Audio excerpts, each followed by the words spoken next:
ಕಾಸಿಗೆ ಅಂತಲೋ ಅಥವಾ ಯಾರ ಮೇಲಾದರೂ ಸೇಟ್ ತೀರಿಸ್ಕೋಬೇಕು ಅಂತ ಇದನ್ನು ಬಳಸಿದರೆ ಪ್ರಯೋಗಿಸಿದರೆ ನಯಾ ಪೈಸಾ ಪ್ರಯೋಜನ ಆಗಲ್ಲಪ್ಪ. ನಾವಂಥವ್ರಲ್ಲ. ನಿಮಗೆ ಗೊತ್ತು, ನಾವು ಯಾರ ತಂಟೆಗೂ ಹೋಗಲ್ಲ, ಯಾರಿಗೂ ಕೇಡು ಬಯಸೋಲ್ಲ. ನಮ್ಮ ಮಗಳು ಎಲ್ಲಿದ್ದಾಳೆ ಅಂತ ತಿಳ್ಕೊಳ್ಳೋಕ್ಕದಷ್ಟೇ ನಮ್ಮ ಗುರಿ. ಗೊತ್ತಾಗುತ್ತೆ. ಈ ಕವಡೆ ಮಹಿಮೆನೇ ಅಂತಹದಪ್ಪ.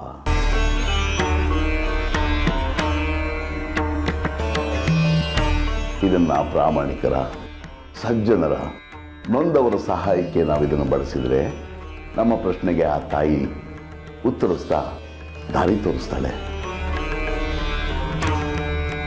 ನಿಮಗೆ ಅವಳ ಕೃಪೆ ಇದೆ, ಅದಕ್ಕೆ ಅಲ್ವಾ ನನಗೆ ಪ್ರೇರಣೆ ಆಗಿರೋದು.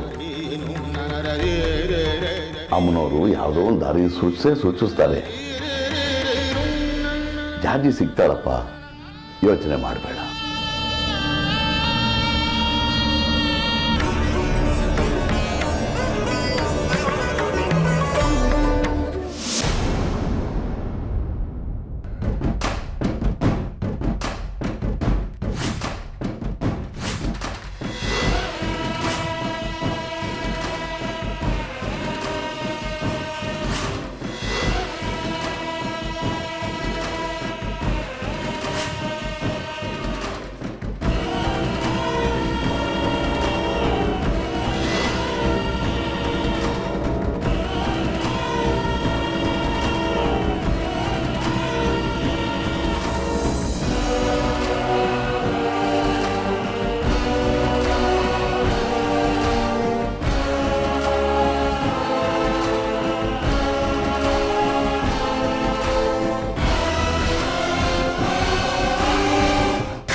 ಸ್ವೀಕರಿಸು ತಾಯಿ, ಸ್ವೀಕರಿಸು. ಈ ಬಲಿಯನ್ನ ಸ್ವೀಕರಿಸಿ ನಿನ್ನ ದಾಹನ ತೀರಿಸ್ಕೋ. ಇದು ನಿನಗೆ ಅರ್ಪಣೆ.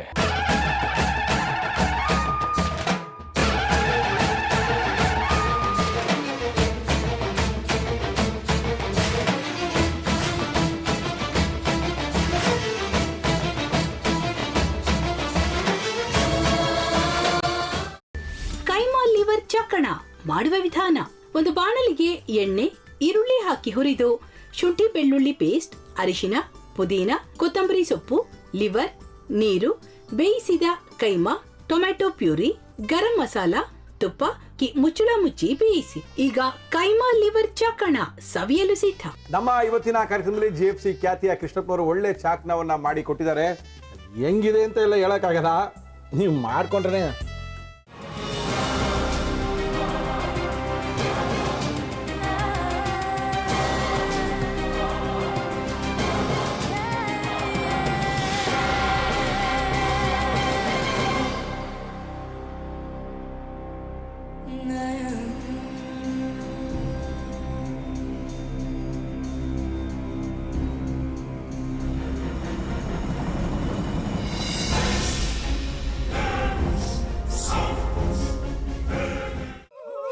ಎಟ್ಟಿ ತಕೊಳಕ್ ಬಂದವ್ರನ್ನ ಸುಮ್ಮನೆ ಬಿಡಲ್ಲ, ರೂಮ್ ಕರ್ಕೊಂಡೋಗಿ ಸಾಯಿಸ್ಬಿಡ್ತದೆ. ರೂಮಿಗೆ ಕರ್ಕೊಂಡೋಗಿ ಯಾಕೆ ಸಾಯಿಸ್ತಾಳೆ? ಯಾಕಂದ್ರೆ ಅದು ಅವಳು ಪ್ರಿಯಕರನ್ ಸಾಯಿಸಿದ ಜಾಗ, ಅದಕ್ಕೆ ಅಲ್ಲಿಗೆ ಕರ್ಕೊಂಡೋಗಿ ಸಾಯಿಸ್ಬಿಡ್ತದೆ. ಈ ಮನೇಲಿ ದೆವ್ವ ಇದೆ ಅಂತ ಭಾಸ್ಕರ್ ಅವ್ರು ನನ್ಗೆ ಹೇಳೇ ಇಲ್ಲ. ಅವ್ರ ಹಟ್ಟಿಲಿ ವಾಸ ಆಗಿದ್ರ ತಾನೆ ಹೇಳಕ. ಹಟ್ಟಿಲಿ ವಾಸ ಆಗಿರೋರ್ನ ಯಾನು ಮಾಡಲ್ಲ, ಆದ್ರೆ ಹಟ್ಟಿ ತಕೊಳಕ್ ಬಂದವ್ರನ್ನ ಅದು ಸುಮ್ಮನೆ ಬಿಡಲ್ಲ ಬಿಡಲ್ಲ ಬಿಡಲ್ಲ. ಇದನ್ನೆಲ್ಲ ಹೇಳ್ತಿದ್ಯಲ್ಲ, ನೀ ಯಾರು? ನಾನು ಹಟ್ಟಿ ವಾಚ್ಮ್ಯಾನ್. ನಾನು ಅರ್ಜೆಂಟಾಗಿ ರಾಮನಗರ ಹೋಗ್ಬೇಕು. ನೀನು ವೆಹಿಕಲ್ ಕಳಿಸ್ತೀಯಾ? ಅಷ್ಟೇ ತಾನೇ? ಎಷ್ಟು ಗಂಟೆಗೆ ಅಂತ ಹೇಳಿ ಕಳಿಸ್ತೀನಿ. ಮೊನ್ನೆ ಯಾರೊಬ್ರನ್ನ ಕಳಿಸಿದ್ಯಲ್ಲ, ಅವನೇ ಕಳಿಸು, ಚೆನ್ನಾಗಿ ಓಡಿಸ್ತಾನೆ ಅವನು. ಮೊನ್ನೆನಾ? ಹಾ, ಶಿವು ಇರಬೇಕು. ಹಾ ಅವನೇ. ಅಯ್ಯೋ, ಅವ್ನು ನಿನ್ನೆಯಿಂದ ಕೆಲಸಕ್ಕೆ ಬಂದಿಲ್ಲ. ಫೋನ್ ಮಾಡಿದ್ರೆ ರಿಸೀವ್ ಮಾಡ್ತಿಲ್ಲ.